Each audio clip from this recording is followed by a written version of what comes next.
And welcome back, students. We are now going to delve into memory as we talk about hardware. So, recall we've been talking specifically about RAM. And so let's actually ask ourselves, what is RAM? And if you recall, RAM stands for Random Access Memory. But what does this actually mean? Well, random refers to the fact that the data is stored anywhere on RAM, and it can be accessed directly regardless of its relatively random location because it's anywhere. And this is a contrast to other types of data storage, such as hard disk drives and disks, where they have to spin in order to access the data's location first before being able to access it. So here's an example of a RAM chip. And RAM is essentially memory chips soldered onto a stick of circuit board. If you look here, you can see there's the individual memory chips right there. Boom, boom, boom, boom, boom. They're all soldered right on there. Now, RAM is blazing fast compared to that of a hard drive. Even the latest and greatest solid-state drives are embarrassingly slow when pitted against that of RAM. Now, RAM storage, if you recall, is volatile, temporary, as any data stored in RAM will be lost once the computer is shut off. And now, because of these properties, RAM is more expensive than a hard drive. Even with RAM prices tumbling to new lows with each passing year, RAM will always cost more per gigabyte. Right? Just think about it. It's like, even though you're like, well, a solid-state drive, for me to get a solid-state drive is so expensive. It's like, yeah, but if you think about how much is actually on a RAM stick, it's not that much. So let's ask ourselves, what does RAM do? Well, whenever you run a program or open a file, such as videos, images, music, or documents, it is loaded temporarily from the hard drive into your RAM. So it loads whatever files it needs into memory. Once it's loaded into RAM, you'll be able to access it smoothly with minimal delays. If you run out of RAM, though, your operating system will begin dumping some of the open programs and files to a paging file. And this is bad news because your paging file is stored on the much slower hard drive. So you're going to notice a decrease in speed and efficiency and latency. You're just going to notice it because also like, why is everything so slow? Because it's paging it. And as I mentioned, this is when you begin to notice awful things like slow loading times, stuttering, and also general unresponsiveness. All right, real quick, let's talk about DDR3 versus DDR4. Those are the two main current memory modules. I mean, if you have older computers, you might find DDR2. But let's just really quickly talk about these two. And there are differences that you see here will apply between those two models. And if eventually when they come out with DDR5, I'm sure it's going to be a similar story. Now, while DDR4 is still new and more expensive, it's worth comparing it to the still common DDR3. DDR4 models don't look different at a glance. Like if you look at the two chips at first, then you'll say they're the same. But there are some subtle differences. DDR4 RAM is not backwards compatible with DDR3 motherboards and vice versa. So you can't take a DDR4 stick and stick into a DDR3 slot. It's just not going to work. Additionally, the notch has been moved to prevent accidental insertion of the wrong type of memory. So that if we look back at that memory chip that I just had up here a couple slides ago, just kind of move back, there's a little notch that's always here in the middle of those memory sticks. That notch is there to kind of serve as a point for you to kind of help line those up. Now, additionally, instead of having 240-pin connection like DDR3 did, a DDR4 features 288-pin connection. So it's got a couple more points in which it's connecting in with the motherboard. Also, DDR4 operates at a lower voltage than DDR3. That was one of the big selling points of DDR4, is that it runs at 1.2 volts down from 1.5. And while this isn't really noticeable for consumers with one PC, for large server operations where you have multiple machines going, you'll notice the difference significantly, with that 1.2 volts carried over a large room full of these machines. And finally, DDR4 is much faster than DDR3. DDR3 starts at 800 megahertz, whereas DDR4 sits at 2133. And we'll talk more about those speeds and latency and things like that when we look at those in the next lesson. All right, let's talk about, though, real quick, what's the max RAM a PC can hold? So the primary delimiter in the amount of RAM you have comes down if you have 32-bit or 64-bit. If you had a 16-bit PC, which hasn't existed since like the old days, like Windows 9.5, you would have even less RAM that you could put in. But 32-bit was capped out at 4 gigs. 64-bit, on the other hand, is not. 32-bit, like I said, capped out 4 gigs. This 4 gig memory limit is shared between RAM and other devices. So this further reduces the amount of RAM that's actually available from 4 gigs down to 3 to 5, or 3.5 in most cases. Factor in the 1 to 2 gigabits that the OS wants to run its normal process, and you're quickly going to start running out of RAM. And I'm really going to say 1 to 2, because even though at a 32-bit, they might only say you're required to have 1, but we recommend you have 2, because they typically have less processes, whereas like a 64, it's like it's required to have 2, recommended to have 4.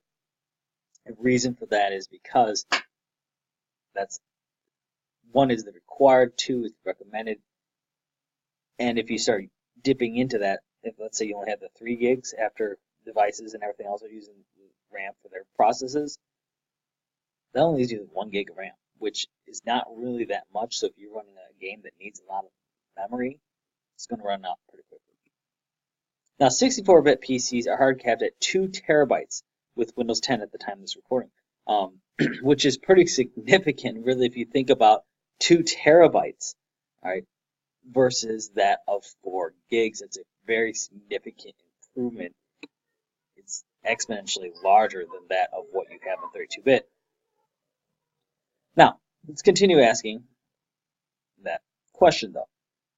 And just because your PC can take up to 2 terabytes of RAM does not mean that it can run 2 terabytes of RAM. Don't say, well, I can take 2 terabytes because I have 64-bit operating system. I'm going to try and put that in here. It's not going to necessarily work the way it is. Because remember those RAM DIMM slots on the motherboard when we talked about those? Now, there's typically about 4 DIMM slots on most consumer devices. You have 2 series that run parallel to each other. That means if you had slots that, let's say, they just only support up to 8 gigs.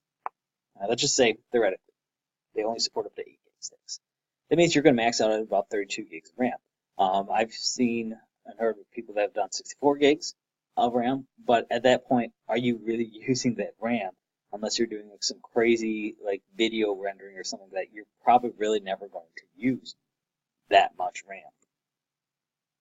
Now, how much RAM do you actually need? So, do you ever hear the misnomer, you can never have too much RAM? Now, while excessive RAM won't hurt your system, it will impact your wallet. So you can put in 32 gigs of RAM, but do you actually need it for what you're using your computer for? Most modern computers require about 2 gigs of RAM for the OS. So just 2 gigs, straight up. This will allow you to accomplish also basic tasks such as surfing the web, word processing, listening to music, etc. However, if you only have 2 gigs of RAM, right, it's going to feel pretty sluggish as soon as you start to multitask. So yes, 2 gigs of RAM can run 64-bit OS, but it's not going to be a very happy day. Much better story is when we move here to the next slide, and that magical number is 4 gigs. For most people, 4 gigs is kind of the general purpose amount of RAM. And this is recommended for general tasks so your computer will be able to handle a wide range of tasks. So you got some modern gaming, so like those cheap gaming apps that you can get like out of the store. More graphically demanded games require at least 8 gigs of RAM, which we'll talk about in a second for fully optimized performance. You can do some basic image editing, so like things like Microsoft Paint, no problem. You can do some multitasking, so you can have multiple windows, multiple tabs, multiple apps open at once.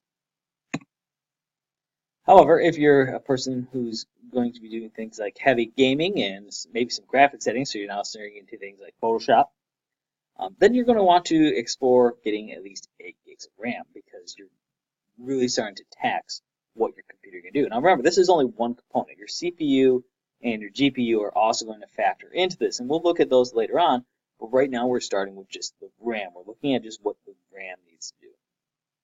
Now, applications that are graphics intensive tend to be RAM hungry, or if you're Google Chrome, currently as the time of this recording, Google Chrome likes to just devour RAM for whatever reason.